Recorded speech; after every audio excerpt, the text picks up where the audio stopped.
ধর্ম যার যার, দেশপ্রেম থাকা উচিত সবার। চলুন শুরুতে একটা প্রতিবেদন দেখে নেব, তারপরেই আলোচনার মূল পর্বে চলে যাওয়া যাবে।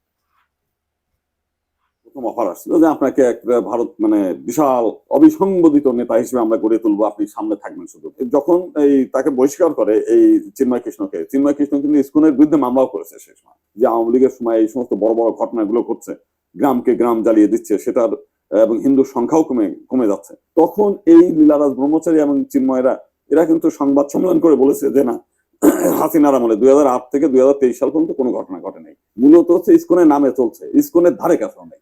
এটা চলছে হচ্ছে চিন্ময় মানে সে তো রীতিমতো ভাবে, আমরা যেদিন একজন বলছে যে তার মানে প্রতি মাসে নাকি 2.5 লাখ টাকা লাগে হাত খরচ, তার এই টাকাটা কোথা থেকে আসে কে আসে আমরা জানি না, এটা আমরা শোনা কথা আর কি। তো মূল বিষয়টা হচ্ছে তার পিছনে তো নওফেলরা আছে। ওইদিকে রংপুরের বিষয়টা আমরা শুনেছি, যেটা খালিদ মাহমুদ সহ আরো কয়েকজন আছে। তো তারা যদি মনে করে যে অন্যের পয়সায়, অন্যের শ্রমে, অন্যের লোক বলে আমি নেতা হয়ে যাব, এই লোকটা কে ছাড়ে? গেরুয়া ড্রেস পরলে অনেকেরই আবার মাথা ঠিক থাকে না। আপনার এইখানে দেখেন আজকে ভারত এনার বিরুদ্ধে বলতেছে, মানে পক্ষে বলতেছে, কিন্তু ভারত কিন্তু রাম রহিমকে ঠিকই বিতাড়িত করেছে। এবং ভারত কিন্তু প্রতিনিয়ত এই সমস্ত সাধু সন্ন্যাসীদের ঠিকই সাইজ করে। এরা এরা এত চতুর যে নিজেদের দায়ভারটা ইসকনের ঘাড়ে চাপিয়ে দিচ্ছে। এদের পিছনে যারা উস্কানিদাতা, তাদেরও আইনের আওতায় আনা উচিত বলে আমি মনে করি। এই দিকে দৃষ্টি দেওয়া উচিত, এই দিকে দৃষ্টি না দিয়ে তাদের দৃষ্টিটা ভিন্ন দিকে প্রবাহিত তারাই করছে কৌশল করে, যাতে মানুষ প্রকৃত আসামিদের, প্রকৃত যারা দুষ্কৃতিকারী। হ্যাঁ, এখান থেকে আমরা একটা বিষয় উপলব্ধি করতে পারি। 1948 সালে সৈয়দ ওয়ালিউল্লাহ লেখা লাল সালে উপন্যাসের প্রধান চরিত্র আব্দুল মজিদের কথা। হ্যাঁ, আব্দুল মজিদ মূলত একটা প্রত্যন্ত অঞ্চল থেকে, অর্থাৎ নোয়াখালী থেকে মোহাম্মদনগর গ্রামে প্রবেশ করেন একটা বিভিন্ন কৌতূহলের মাধ্যমে, মানুষের কাছে মন জয় করে। এই তার যে মোহাম্মদনগরে প্রবেশ, সেটার মূল হাতিয়ার ছিল মোদাচ্ছের পীরের মাজার। এই মোদাচ্ছের পীরের মাজার এর ভঙ্গিমায় তিনি কিন্তু সেই মোহাম্মদনগর গ্রামটাকে পুরোটা তার আয়ত্তে নিয়ে আসছিলেন। তিনি কিন্তু একাই এসব করতে পারতেন না। সেখানে কি ছিল, মূলত খালেক ব্যাপারী নামে যে গ্রামের মোড়ল, আরো কিছু ব্যক্তিবর্গ ছিল, তারা তাকে সাপোর্ট দিচ্ছিল। এর ফলে তাকে মানুষ বিশ্বাস করে যে সে কি একজন পীরের মুরিদ, প্রধান মুরিদ হিসেবে কাজ করতেছেন। কিন্তু আসলে কি সে প্রধান মুরিদ ছিল না। তদ্রুপ সেই অনুপাতে সেই সময়ে আমরা আরেকটা আওয়ালপুরের পীরের আবির্ভাবের কথা শুনেছিলাম। আওয়ালপুরে নতুন যখন পীর আসে, তার প্রধান মুরিদ মতলুব খা, তিনি বলেন আমাগো পীর সূর্যকেও আটকায় রাখতে পারে।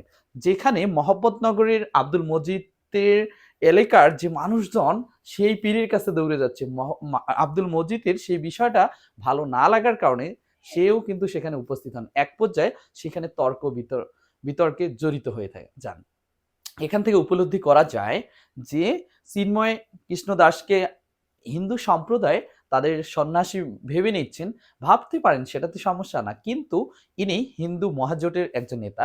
এনার ভাষ্য ও মতে আমরা যেটা বুঝতেছি, সেখানে চিন্ময় কৃষ্ণ দাসকে মূলত ইসকন নিজেই বহিষ্কার করেছেন, এবং চিন্ময় কৃষ্ণ দাস তার ক্ষমতা বলে, অর্থাৎ নওফেল বলেন বা আরো আওয়ামী লীগ সংগঠনের যে সদস্যরা ছিলেন তাদের ক্ষমতা বলে তিনি কিন্তু ইসকনের বিরুদ্ধে আবার মামলা করে কি তার যে পদমর্যাদা সেটা নেওয়ার চেষ্টা করছিলেন।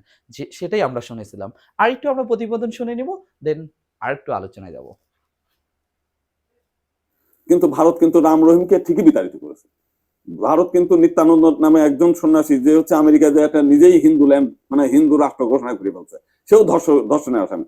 এবং ভারত কিন্তু প্রতিনিয়ত এই সমস্ত সাধু সন্ন্যাসীদের ঠিকই সাইজ করে।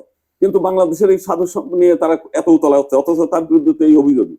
আর যেখানে আমাদের অনেকে একজন বলছে যে তার কাছে শিশু এবং নারী নিরাপদ না, বাংলাদেশের হিন্দু এক হিন্দু নেতা, ঐক্য পরিষদের এক নেতা।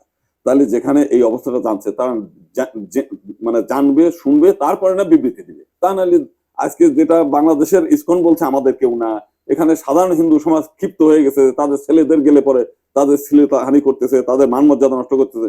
নারীরা বলতেছে, তাদের ভক্ত সংঘরা বলছে যে এদের দ্বারা আমাদের এই সন্ন্যাসী, এই সমস্ত মানে খারাপ সন্ন্যাসীদের কারণে আমরা ধ্বংস হয়ে যাচ্ছি। অথচ সেটাকে নিয়ে তারা রাজনীতি খেলতেছে। এরা এরা এত চতুর যে নিজেদের দায়ভারটা ইসকনের ঘাড়ে চাপিয়ে দিচ্ছে। অথচ আজকে উচিত ছিল যে সমস্ত জায়গাতে মিছিল মিটিং এ সনাতনী জাগরণ মঞ্চ যেটা, তাদের নেতাদেরকে ধরা, তাদের নেতাদের জিজ্ঞাসাবাদের আওতায় আনা। কিন্তু জনগণ কেন যেন মানে আমাদের যারা সংখ্যাগরিষ্ঠ মানুষ কিংবা প্রশাসন কিংবা যারা সরকার চালাচ্ছে, এরা যেন কেন যেন এই আসামিদেরকে ছেড়ে দিতে চায়, এদের শাস্তির আওতায় আনতে চায় না। এমনকি শুধু তাই না, এদের পিছনে যারা উস্কানিদাতা তাদেরও আইনের আওতায় আনা উচিত বলে আমি মনে করি। এই দিকে দৃষ্টি দেওয়া উচিত। এই দিকে দৃষ্টি না দিয়ে তাদের দৃষ্টিটা ভিন্ন দিকে প্রবাহিত তারাই করছে কৌশল করে, যাতে মানুষ প্রকৃত আসামিদের, প্রকৃত যারা দুষ্কৃতিকারী তারা যেন বেঁচে যায়। এই মানুষের দৃষ্টি যেন ইস্কন ইস্কন নিয়ে ভাবে, এটাও কিন্তু তাদের কৌশল। এই কৌশল, এই ফাঁদে যেন মানুষ না পড়ে, এটা হচ্ছে আমার আহ্বান।